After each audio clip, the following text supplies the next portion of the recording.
মাঠের এক কোণে পড়েছিল একটি রঙিন ঘুড়ি। তার সুতা ছিল জীর্ণ, রং ছিল বিবর্ণ। সে অনেকবার চেষ্টা করল আকাশে উঠতে, কিন্তু ব্যর্থ হল। বাতাস তাকে উপরে তুলল না। উপরে উড়ন্ত অন্য ঘুড়িগুলো তাকে দেখে টিটকারি দিয়ে বলতো, তুই কখনো উঠতে পারবি না। তাদের কথা শুনে ঘুড়িটির মন ভেঙে যেত, কিন্তু তার ভেতরে ক্ষুদ্র এক আশার আলো তখনও টিকে ছিল। একদিন হঠাৎ জোরালো বাতাস বইতে শুরু করল। ঘুড়িটি আবার চেষ্টা করল। প্রথমে সে একটু ভেসে উঠল, যেন বিজয়ের দ্বারপ্রান্তে, কিন্তু বাতাসের এক ঝাপটা তাকে আবার মাটিতে ফেলে দিল। প্রতিটি প্রয়াসটা তাকে আরও নিচে নামিয়ে দিচ্ছিল। ঘুড়িটি বুঝতে পারছিল এটা একটা কঠিন লড়াই, কিন্তু তার ভেতরে একটি দৃঢ় সংকল্প জন্মালো, আমি আবার চেষ্টা করব, এবার থামব না। ঘুড়িটি থামল না, বারবার চেষ্টা করতে লাগলো। প্রতিবার পড়ে গিয়েও সে আবার উঠে দাঁড়াল।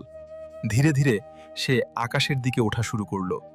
বাতাসের সঙ্গে লড়াই করতে করতে সে আরও দৃঢ় হয়ে উঠল। মেঘের ফাঁক দিয়ে সূর্যের আলো পড়ছিল, যেন বলছিল, চেষ্টা চালিয়ে যাও, তুমি পারবে। প্রতিটি ঝড় এবং প্রতিটি বাধা ঘুড়িটিকে থামাতে পারল না।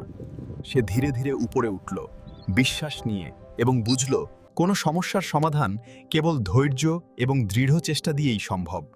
তখন ঘুড়িটি বুঝল, কোনো বাধা স্থায়ী নয়। আমি কখনো হারিনি, আমি শুধু চেষ্টা করেছি।